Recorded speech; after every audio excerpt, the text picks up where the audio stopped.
we're talking about mental health in the context of performance as a person, whether I be let's call it a CEO, whether I be a leader, if that's what we want to use, a manager, or just generally in life from that perspective. So you're Anna Loback?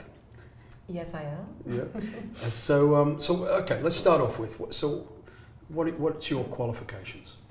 I'm a psychologist. I'm a business psychologist and an executive coach. I'm also the MD of a leadership development consultancy, Turning Point Leadership, in the UK. So what does it mean to be a business psychologist? It means that we apply science, in particular psychology, concepts and tools from neuroscience, etc., into the workplace to help leaders perform better, people in general perform better, and to help organizations create conditions for optimal performance. Fantastic. So, some of the people you work with, just to give us context. I have the pleasure of working with some of the largest organizations in the world. I work with... Such as? The largest beauty company in the world, L'Oreal. I've coached, in fact, hundreds of their senior managers, and I work with a lot of senior leadership teams from that company. Other organizations like LVMH, for instance, which is the largest luxury goods company in the world. They own Louis Vuitton, Moet Hennessy. They own Christian Dior, Fendi, Givenchy, etc., etc. I work with a lot of financial companies as well, the largest bank in the world, BNPP. I also work with the UN, so it's quite varied in terms of sectors and industries, but it's a real kind of pleasure really to get to work with these big organizations. All right, so it's like, well, I'm impressed. So anyway, so we're talking about mental health, but in the context of performance, being able to do my job, accomplish, achieve. So help me. So, what happens when I just feel I'm so busy, I just feel like I can't switch off? What's going on? Mm-hmm. If you feel like you can't switch off, you're probably experiencing what I would call a hyper-connected brain. You're just really just constantly connected to everything. We're surrounded by so many different stimuli around us, and so many external triggers pulling us, and really when you lose the ability to switch off, to disconnect from those things and to connect to the things that are actually fundamental and essential for your brain, and therefore essential elements of mental health. When you're not able to disconnect from those things to connect to the real things that really matter, that's what you experience. That feeling that you can't switch off is actually not just because you're not switching off, but it's because you're not switching on to the important things for your mental health. Okay, so that's all right. So asking some questions. All right. So if I would think back without sounding like I'm old, right? But there was a day when, okay, productivity might not be what it was then or whatever, where you didn't carry a phone around that is constant. You are constantly connected and available for people to connect with you. Mm-hmm. You didn't have that, but then I've noticed. I'm just going some of my observations to that. Yeah. So now I've noticed a little bit of a trend of people have got phones, but it's almost intrusive to call them on a phone. You didn't have, once if you were to write a letter, you weren't expecting an instant reply, but we got email. Yeah. You I don't think you would have written a letter in a business context that was a conversation. Yeah. How is all of this, is this all part of what you mean by interconnected? We just see everything seems to be so in the moment now that we're completely connected all the time. Is that what you're talking about? Yeah, absolutely. That and not just the things that you mentioned, but even other things like not just because it's interesting you mentioned a lot of things that relate to work, but the problem is that these constant things that keep us constantly switched on are not just related to the way we work, they're also related to the way we play as well. So we're connected to a whole lot of things. Let's just, for a moment, let's just go, it's work, it's every pleasure, we're connected to it constantly.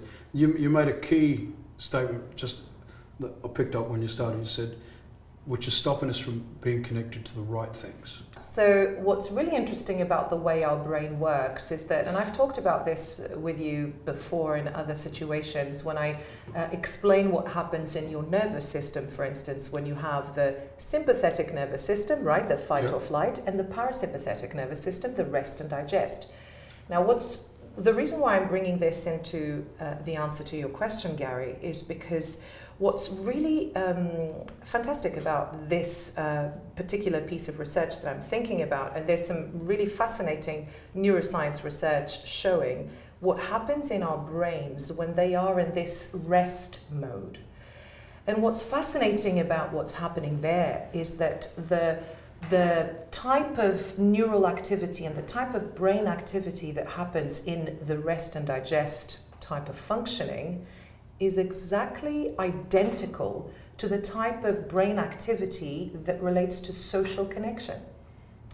What this means is that even when your brain is resting, the autopilot that relates to resting is actually identical in terms of the processes to what happens when you're socially connected with someone.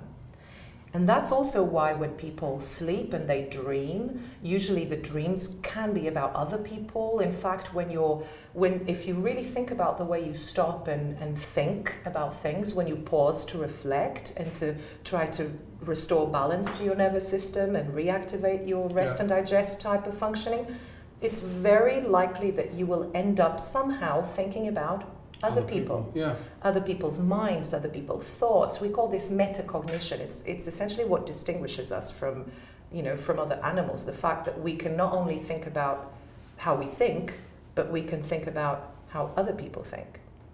And this is fascinating. The fact that your brain, when it's resting, it's doing that. Why we get so consumed with what are they thinking about me? What do people think about me? That how as do well. people see me? Absolutely. Wow. That as well. And the whole social aspect of the brain is so crucial to even to the brain's physiology, even to the size of your brain. If you think about the size of our brains, the human brain is actually much larger in comparison to the other organs when you think about the human body. So this aspect of the social brain is so key for us to understand how we work. So the whole interconnectedness with other people and... exactly. Because it's amazing. So my mind is just... there's all sorts of ways I could ask them that. So the whole... So you sit there and you think the world we're currently living right now is incredibly... I would go, and it's not my own... I can't remember where I read the statement where self-interest is just seems to be the issue for people. Yet we forget that we're actually who we are. We're actually a social being by nature, and our everything from the word collective self-interest to how we connect with other people is so important to us. Yeah. Yet it seems to be so underplayed in its importance. Absolutely, massively. And what's interesting also about the current context that we live in is, and if we go back to the concept of hyper-connected brain and the impact of that in terms of mental health, is that some people might be watching this and thinking, well, actually, you would think that an increased connection with others or with other things would be therefore good for us because social connection is so important for us. But actually what this type of connection is doing is not good for us at all. And I'll explain why. So when you have the hyperconnectivity, and you started this conversation by asking me the question, why can't I switch off? And why is this making me feel like that?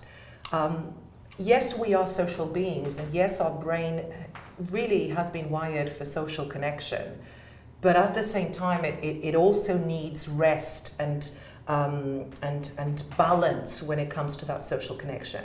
We're not supposed to be constantly connected to others or to external stimuli. So we need connection just as much as we need rest. So is that, would you term it? So if I was going to say, so what's real social connection? So real social connection is not the type of connection that you get from social media or from gadgets or from text messages or from that sort of stuff.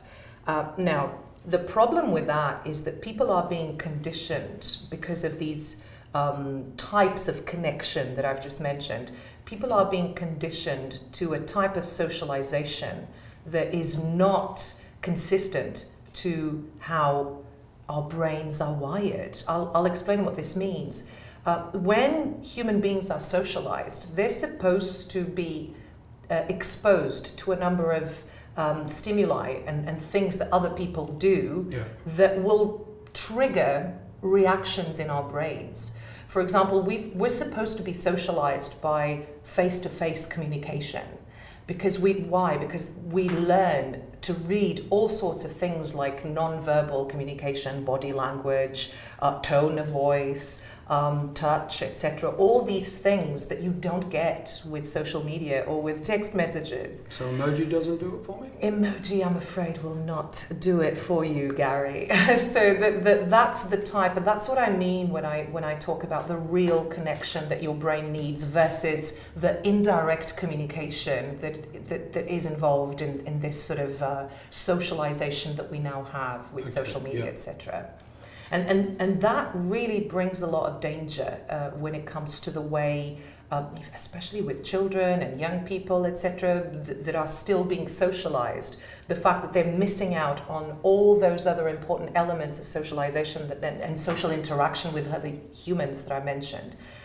The impact of that is actually potentially huge. So then, okay, so if you go, what is it, emotional quotient? Right? Yeah. Which these days seems to be vital. Is it only vital because so many people lack it because of this? Or is it suddenly it's vital? I don't. It is asking the question. Yeah. No, it's vital because it really is. But is it? It's more because it's a word that you hear people throwing out. Oh, that person, their EQ, they don't quite have the EQ that's needed. Is that because we actually are slowly losing our EQ? So those that actually have a normal EQ are considered above normal or different to normal, or well, that's a great question actually. I think when you talk about EQ, first of all, it's great that people talk about EQ in general, because if you think about IQ, for instance, which the first IQ test was developed in 1904 by a guy named Alfred Binet, his name was, and then Goddard, the American psychologist, in 1910. Actually made it really popular, etc. But for more than a century, in fact, I would say that IQ was considered the most important predictor of success when it comes to performance at work, etc. The sort of the general intelligence and technical skills, even, etc. Those were the key things. And now we're actually living in a world where there's equal importance, if not more, that is being given to emotions and to emotional intelligence, thanks to Daniel Goleman, the American psychologist that coined the term emotional intelligence. But what emotional intelligence is, it's essentially the ability to understand and manage your own emotions and the emotions of others. If you think about what this actually means in the context of the hyper-connected society that we live in, but with the social media and these types right, so you've got my head running off on trails. So does that explains why Well, that explains why we have trolls on social media, and because I do not have to have any emotional connection with Exactly. this and Exactly. where people can say things on a social media platform Yeah. about people Yeah. and give no regard to it because they actually don't have to engage with the person that they're saying Exactly. it about or to. Exactly. So essentially, if you think about this in that context of social media in particular, it means that you're socializing human beings and conditioning people in a context where they're removed from the real emotional exchanges that are supposed to happen in social connection, in social interaction. How does that affect my performance as a person? Most of our performance, if we put it this way, is about our influence over the performance of others. We use the term getting the best out of others. What do people need from me? What do I need from that? It's like this transaction of I need from you, you need from me, so we can achieve. So how does all this affect? How does it affect me and my performance when it comes to my mental well-being? So it's a great question.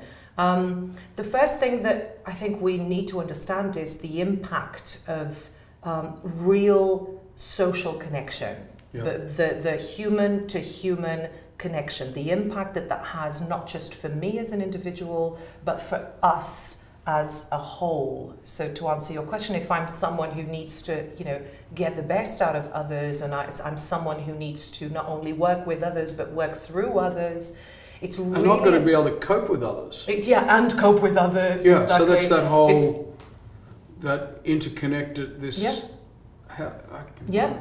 So it's really understanding what's happening for me in terms of how this exchange impacts me and my mental well-being, but also the whole, the group, whatever that represents for you in your context.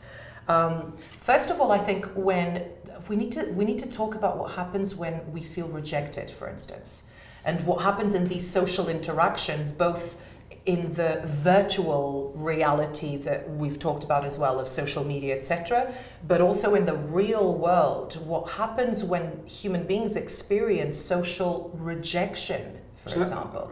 So I can let you get going, all right? So I've just, so this whole, my mental well-being, right? And it does link to performance, but so much of it, there is a link between my ability or my inability to have correct social connection or real social connection. That's absolutely vital. And it's vital. If you really think about this, the brain, that is actually an organ that only takes up 2% of your body weight but spends 20% of your energy. The fact that the brain would spend its kind of default network type of functioning is exactly the same as your social thinking type of functioning. So really this is central to our well-being, the impact of social connection in people's not only well-being but people's performance and the ability to perform at their best. The impact is huge. All right, so you talked about rejection, the impact that it has on. So there's obviously a big link to anxiety. Of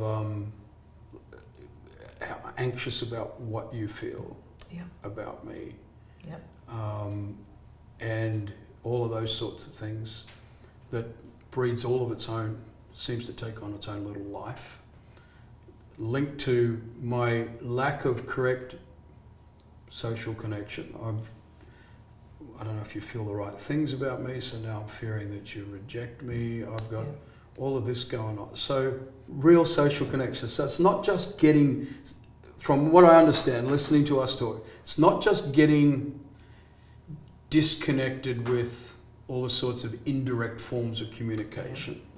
It's ensuring that I've got the right side the right type of social connection. Yes. Coming back to the balance of these two sides, Yes. parasympathetic and the sympathetic. I have to get myself into the parasympathetic to give myself what I need.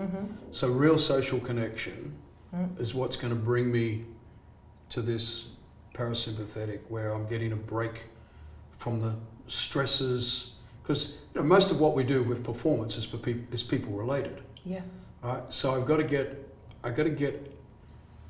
out of the stress of that by making sure I've got the right real social connection. Exactly.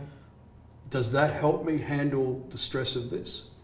It actually does. It Right. actually does, Gary. First of all, what is the real social connection? What is it that we're talking about? We're talking about a couple of things. First of all, there's relationships, not just interactions, social interactions with others that are important, definitely, and our brain naturally craves that.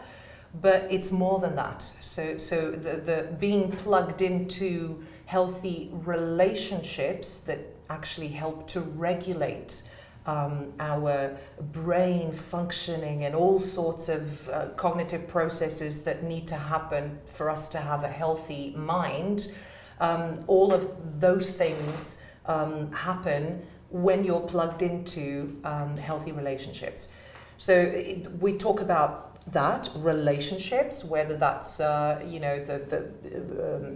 family, friends, marriage, whatever, romantic relationships, etc., etc.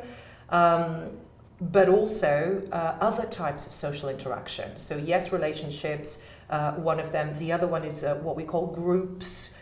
So the sense of belonging to a group does a lot to someone's sort of sense of identity. Even the notion of social identity is very closely linked to, and if we think about social identity theory, for instance, when we're going into social psychology a little bit now, but social identity theory is actually all about that. It's about how people gain a sense of identity from the groups that they belong to. And how actually that really is important for people as well in terms of their healthy functioning.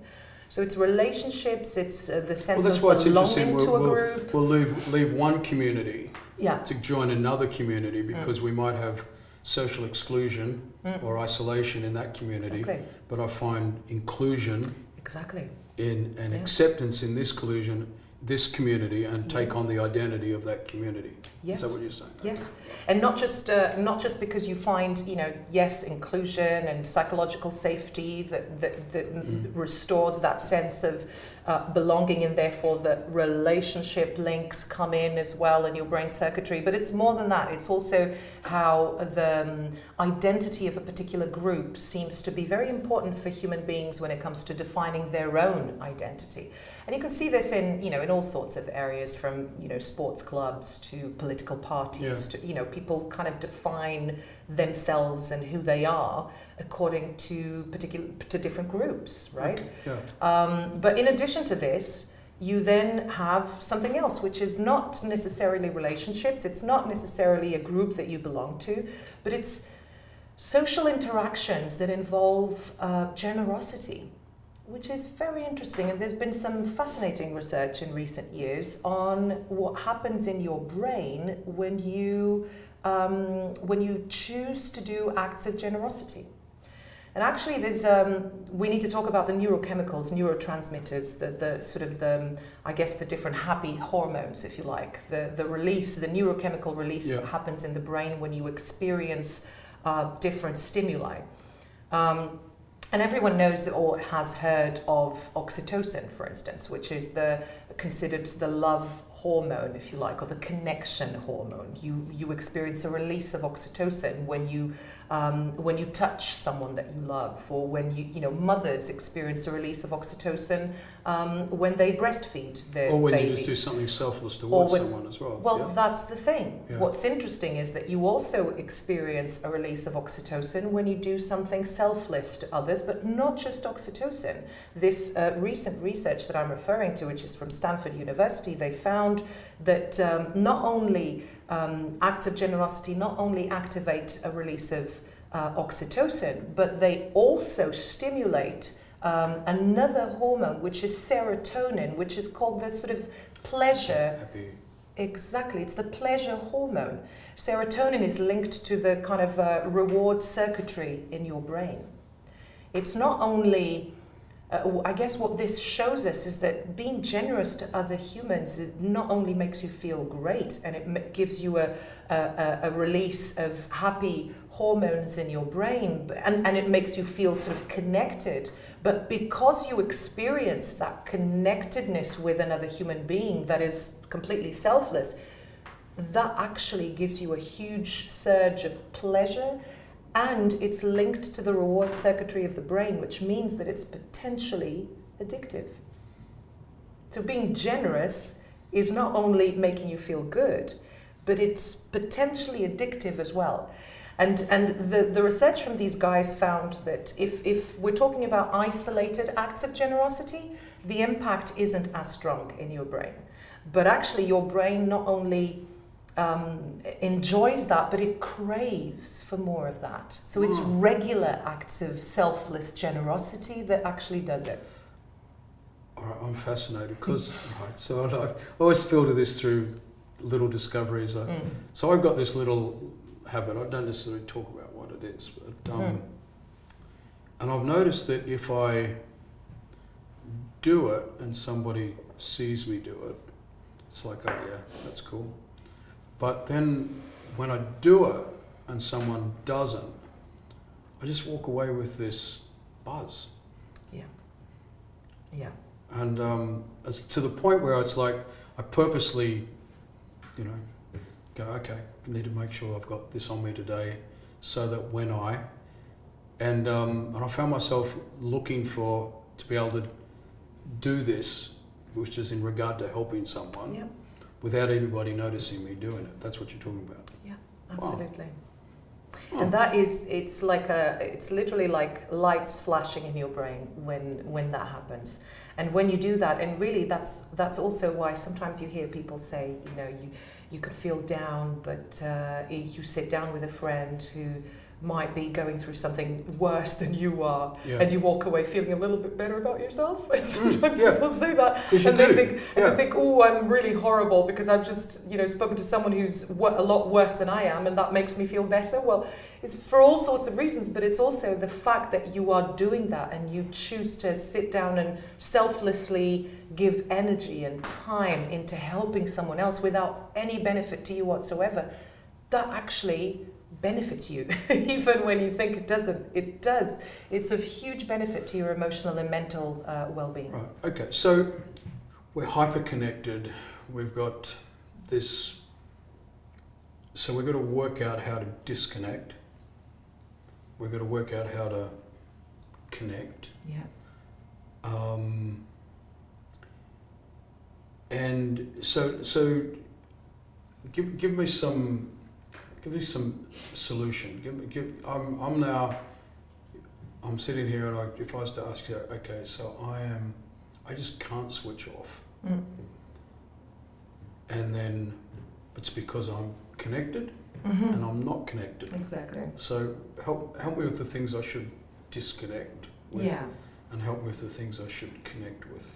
So the first thing that I would say is just switch off. Switch off your phone, switch off the technology, or give yourself a specific time during the day where you will be switched on, where you can check your phone, emails, etc. But it's making sure that you're not doing that, especially at night.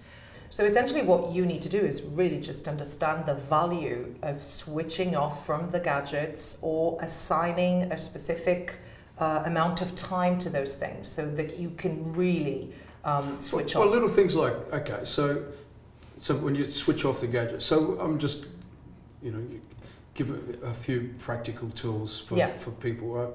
So I've noticed now, these are just observations within myself. So, there's a side of me, I care about the world we live in, right? So I assume everyone does, but not everyone does, I guess, I don't know. I'm just talking about me. So I really care. I care about what's going on. I care about politics. I care about all those things. But I've noticed that if I don't watch the news, I'm much happier.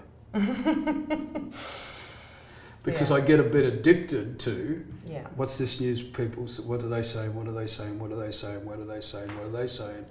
And I've discovered I have a much happier day when I don't start the day with the news. Yeah, exactly. Is that what you're talking about? Yeah, exactly. For example, and yes, that absolutely, because again... Not saying don't watch the news, but I'm talking No. about it, how connected to things Yeah, that we've got to work out how not to make sure. yeah. Is that what you're saying? Absolutely. And to do those things, and essentially it's not rocket science really. What I'm saying is just to do things in moderation, really. Instead of being, because it's very easy to become very addicted to that type of connection. So which is what? Which is the social media, which is the, the immediate, the phone, the text. Are they going to like it? Why didn't someone didn't like it? Did they reject me? Exactly. Why didn't they? They normally Exactly. like all my photos, but they didn't like this one. What do they think? Exactly. It's very easy to become conditioned to only interact that way, or to take that very seriously. So it's really, again, this is basic. Just use it in moderation. That's what it is. And I think the other thing is, so as you learn how to intentionally switch off from those things, you need to then switch on to the real type of connection which we talked about earlier. So it's making sure that you're placing value on the relationships that you have, the groups that you belong to, and the social interactions with other human beings along the way that are not necessarily part of your group and not necessarily in your relationships, but are other humans. That because they are part of the same, species, interaction with other humans is incredibly important for our mental well-being as well. And that's where the things that we discussed earlier, such as acts of generosity, such as being with other people that are not necessarily groups or relationships, but just being with others and having real connection with other people is equally as important as that. And that falls under the real sort of social connection piece that we need to be more switched on. As we do this, it's also important to think about the other elements that we discussed earlier around emotional intelligence and what this generates for us. Again, the ability to read our internal emotional states, but also other people's emotional states, and how that activates all the right circuitry in our brain to ensure that we are healthy, is hugely important. And acknowledging, and again, acknowledging your own emotions and other people's emotions. You can only do this if you have face-to-face interaction with people. Because I read something just recently, and I can't remember who it was or what I was reading, whether it was a paper or a book, that used the term that said that empathy and compassion were two contributors to our morality, the shaping our morality. Yeah. Our morality is, in the context of, is actually more to do with how we interact with other people, whether we use them, whether we abuse them, somehow we've taken our morality and made it all about me, but it's actually it's an expression of self towards others. Yeah. Right. So this whole ability to empathize and have compassion on people. Well, how do I get compassion? How do I build empathy? I've got to engage other people, haven't I? You have to engage others. And actually you have, every normally functioning human being has those, that cognitive mechanism already inbuilt. What you need is engaging with others to activate it. Is to express it. Exactly. Or to activate it. Express it activates it. Is that what you're saying? Exactly. Yeah. Expressing it, and not just expressing, but experiencing it. Because you can experience through social interaction without necessarily expressing yet, but even experiencing it and then expressing it, those are the things that will activate that cognitive mechanism.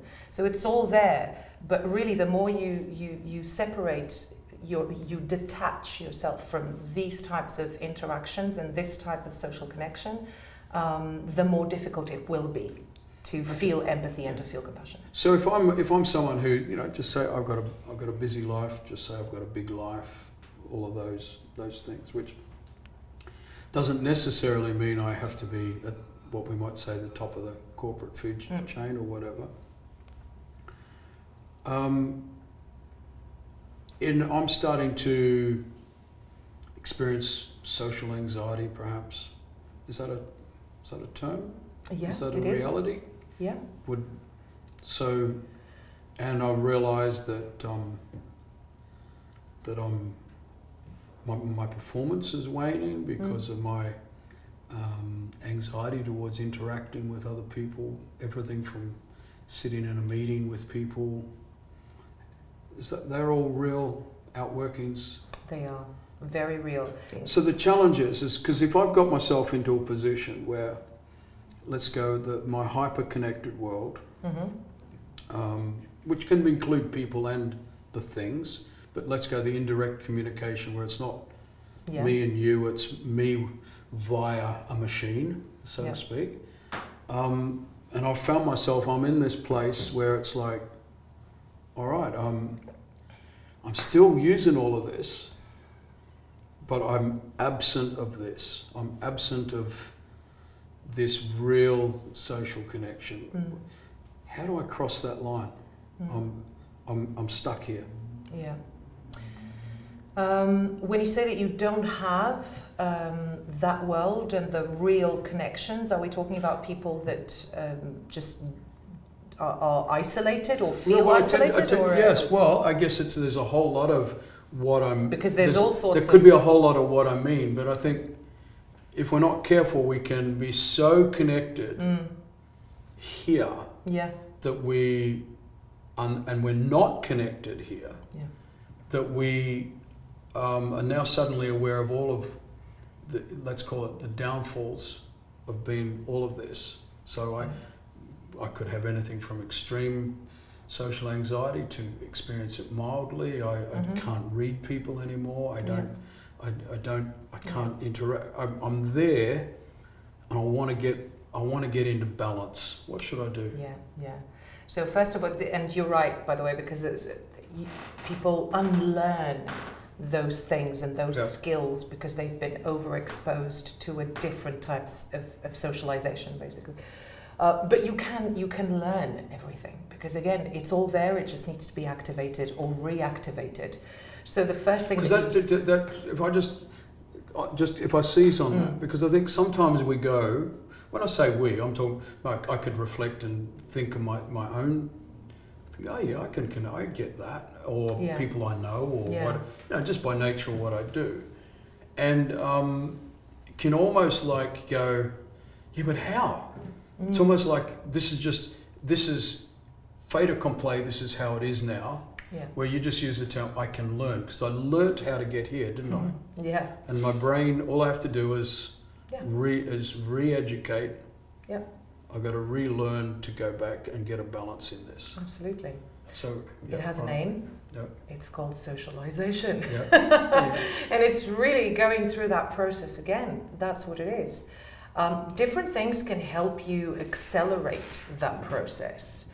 Because the reason why I'm at this, I'm trying to get you to get real practical because stuck here, my answer to the way I feel because of this is I'm going to withdraw from everything. Yes. Which actually you're saying that withdrawing from everything's not, it's withdrawing from this and re-engaging with this. Yeah. All right. And again, because also even when people think that they're withdrawing, I can't say the word now, from everything, they're not. Because again, even when your brain is resting, the default network of your brain is identical to the social part of your brain. So really, even when you're doing that, you're still somehow a social being, and you're still thinking about other people. And that's why it's so vital that you actually experience some real social connection. Because otherwise, if it all stays there, but you're detached. So almost like I've got to make myself go here, regardless of how I think it's going to make me feel. Exactly. That's it.